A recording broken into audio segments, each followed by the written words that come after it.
अपनी बेटी को लेकर मुंह खोलना स्वरा भास्कर को बहुत भारी पड़ गया है। सोशल मीडिया पर उन्हें जमकर गालियां पड़ रही हैं।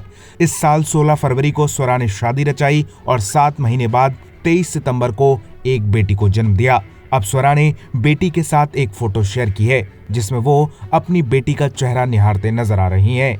इस पर स्वरा ने कैप्शन में लिखा है, मैं अपनी बच्ची के सोते हुए शांतिपूर्ण चेहरे को देखती हूँ और सोचती हूँ कि अगर वो गाजा में पैदा हुई होती तो मैं उसकी रक्षा कैसे करती। प्रार्थना कर रही हूँ कि वो कभी ऐसी स्थिति में ना फंसे। गाजा के बच्चे किस अभिशाप के साथ पैदा हुए हैं जिन्हें हर रोज आसमान के नीचे मारा जा रहा है। स्वरा की इस पोस्ट को देखकर लोग भड़क गए और अब उन्हें जमकर लताड़ लगाई जा रही है। एक शख्स ने इस पर लिखा है, तुम कभी ये नहीं सोचती कि अगर तुम्हारी बेटी इजराइल में पैदा हुई होती तो हमास के आतंकवादी उसके साथ क्या करते। दूसरे यूजर ने लिखा, ये भारत को गाजा बनाना चाहती है।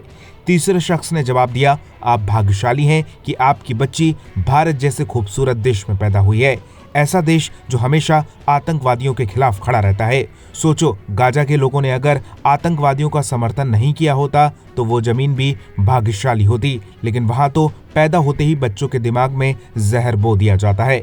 अगले ने लिखा, इसलिए इसे आभारी होना चाहिए कि ये शांतिपूर्ण हिंदुओं के बीच रह रही है, लेकिन इसे हिंदुओं और भारत से नफरत है। एक और ने लिखा, तुम्हारे खानदानी भी गाजा में पैदा होते तो भारत का थोड़ा भार कम हो जाता। वहीं एक और ने जवाब दिया, कितनी घटिया सोच है इस महिला की। अगले ने लिखा, फिर भी ये भारत को गालियां देने से नहीं चूकती। वहीं एक और बोला, मुझे लगता है कि स्वरा जी अपने गुमशुदा हुए अस्तित्व को बचाने के चक्कर में कुछ ना कुछ विवादित बयान करती रहती हैं। इन दिनों इजराइल और हमास के बीच युद्ध चल रहा है। गाजा में दोनों के बीच संघर्ष हो रहा है।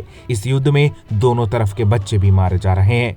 फिलहाल स्वरा ने इस पोस्ट पर गालियां पड़ने के बाद इसके कमेंट सेक्शन को बंद कर लिया है। ब्यूरो रिपोर्ट, बॉलीवुड पे चर्चा।